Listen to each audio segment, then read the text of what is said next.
You see the nose of the aircraft cocked right up. That's a high angle of attack, high alpha they call it, 26 degrees that is, and you can see from the way the smoke streams off the trailing edge, it goes off at a completely different angle to the aircraft.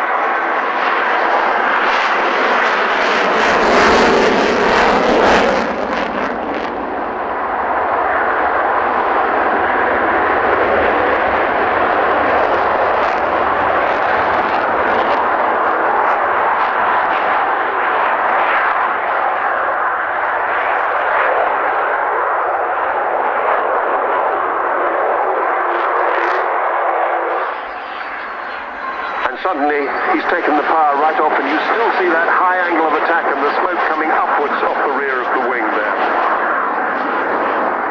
He's going to push the aircraft.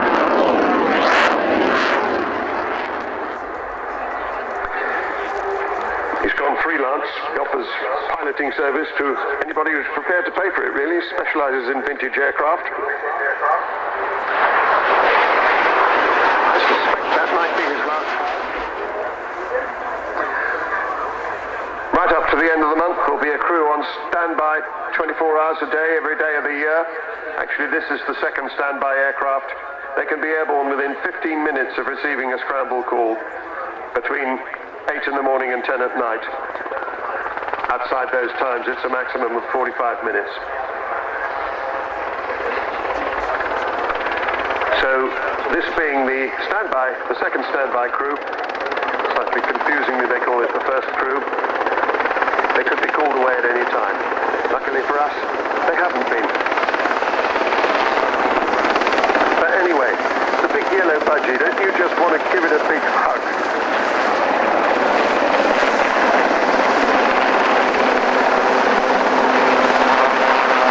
So here it is, the final bow of Sea Flight 22 Squadron.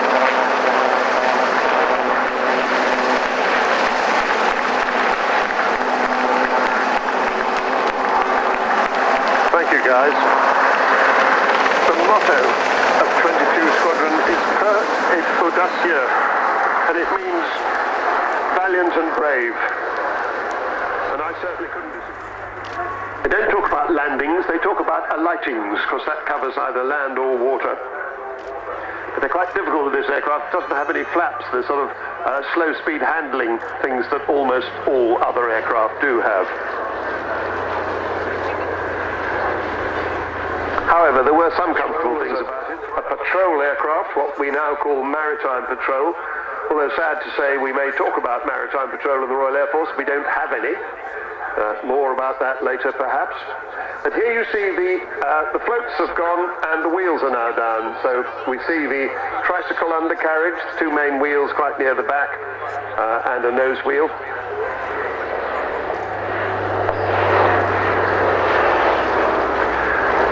So maybe the Royal Air Force would like to...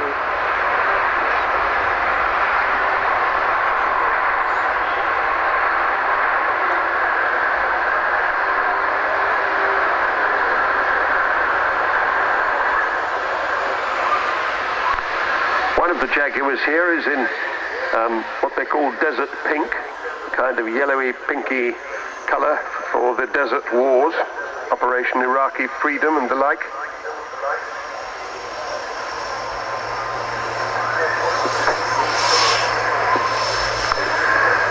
So the Jaguars taxiing back down the runway to return to their parking spaces. But what a pleasure to see them. I'm glad we did eventually see them.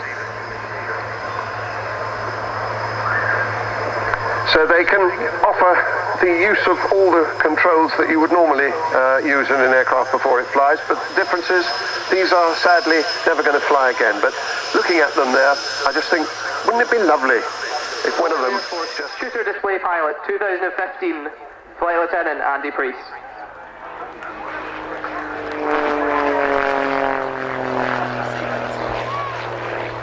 Waves from Freya and Emily. These are the Humpty Bumps. Oh, and they're upside down, the girls.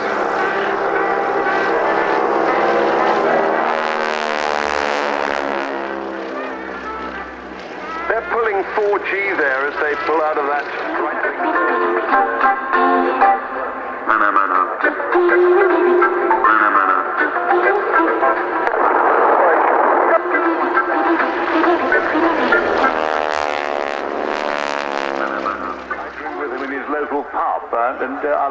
tinker around in my shirt. And there he goes, ladies and gentlemen. He's just taken off. Oh my goodness me, that's such a spectacular takeoff, isn't it, ladies and gentlemen? This aircraft dates back to 1945, and this is just one of 30 ever built. And it's got a rather natty call sign, Golf Echo Whiskey's angle of attack there.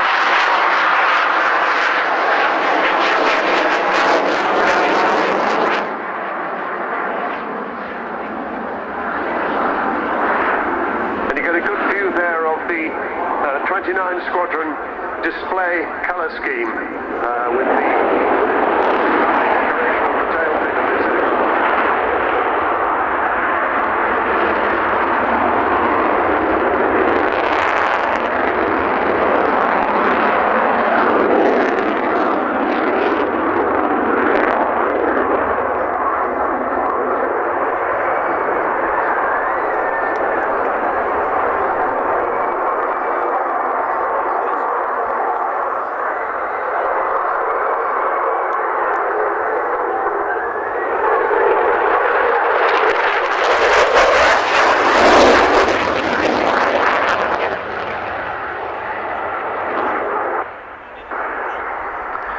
Accelerated there from about 200 miles an hour to 650 miles an hour in just 20 seconds.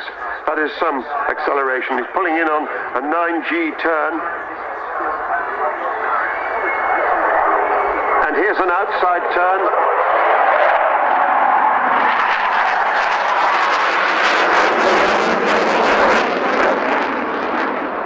On the Tucano aircraft. But now out to the front left, a new shape. We've introduced this shape this year to celebrate the 75th anniversary and to honour all of those who have secured our skies in the past and continue to do so in the present. This shape is Spitfire.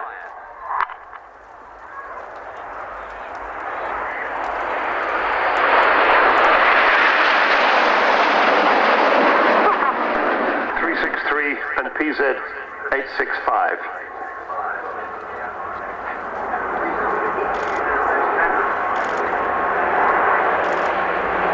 So the Hurricanes are on the wings. The Spitfires led by the Mark 16 in the center, on the center line. Then is Teddy.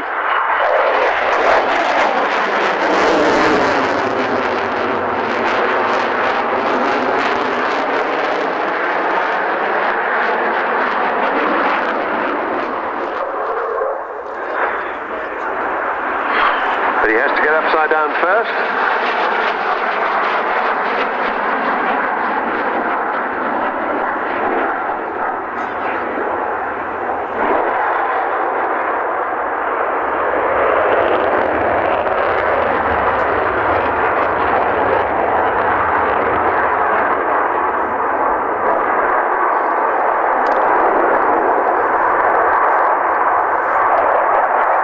And there's another Derry.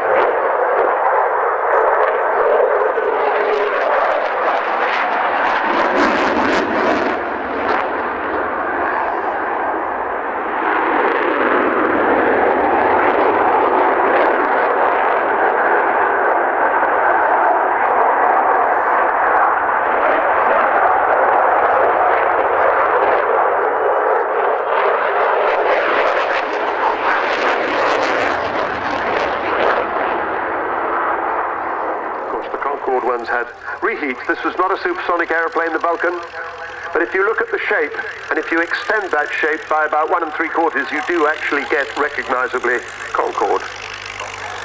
The shape that was to become Vulcan, first drawn on a scruffy piece of paper in 1946 by the man who designed the fantastic Lancaster, Roy Chadwick. He died in 1947 in a crash, and he never saw his brilliant design fly. Nor did he see it become the first successful operational delta-winged aircraft in the world, rather like R.J. Mitchell not seeing his Spitfire into RAF service. So watch now as Bill Ramsey takes the aircraft into a spiral climb.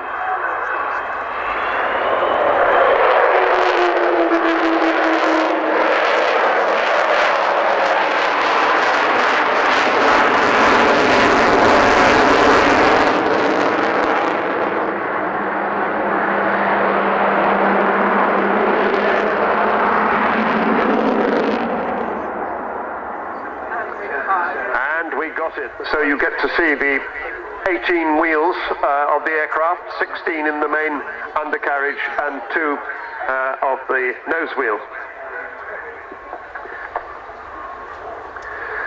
So the RAF got its first Falcon in 1956. It had been designed with the Valiant and the Victor to carry the British nuclear deterrent during the Cold War.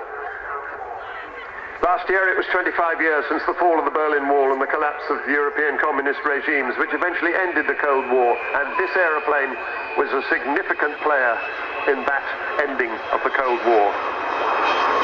Undercarriage coming up as she goes by.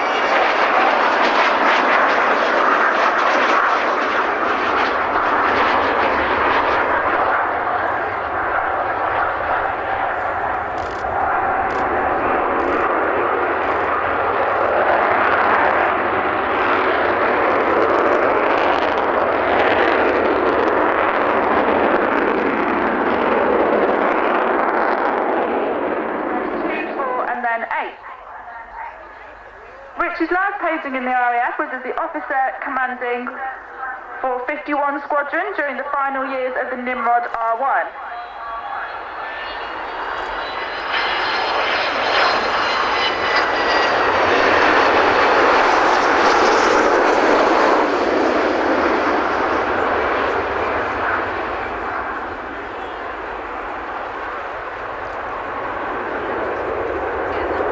Also on board today we have flight engine.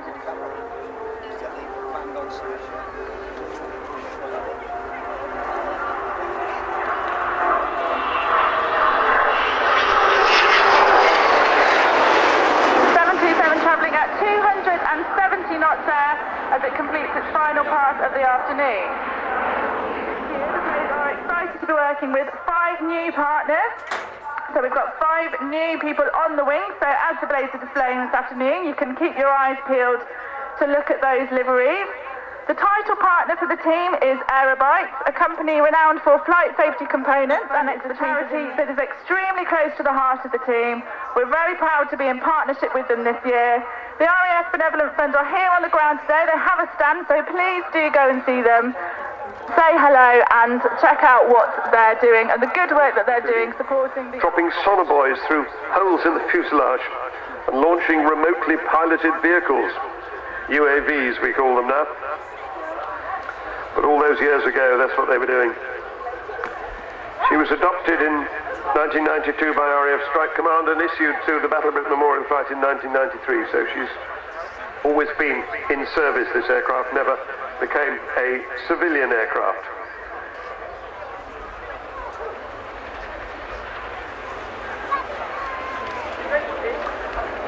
I think this might be her final flight past, about 175 miles an hour, 150 knots. And they're going backwards on its back wheels. That's very clever.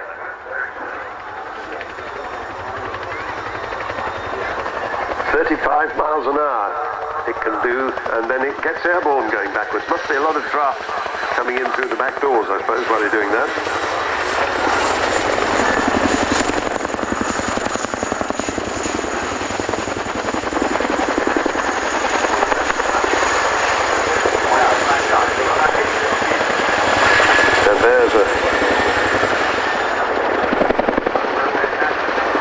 Nice bow from 27 Squadron at Royal Air Force Odeon.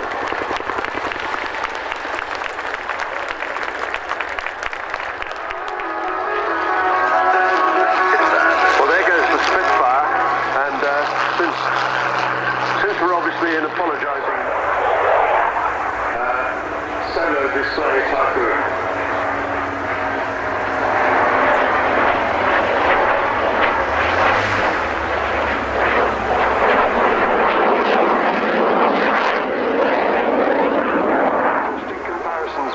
Two aircraft that we're going to see in a minute. Spitfire, top speed of 410 miles an hour. Typhoon, top speed of 1,550 miles an hour. So there's quite a difference there in 75 years. And of course it has a canard wing, that's a tailplane at the front as well, so an absolutely different shape to that of the Spitfire, pulling the two aircraft round into a hard left-hand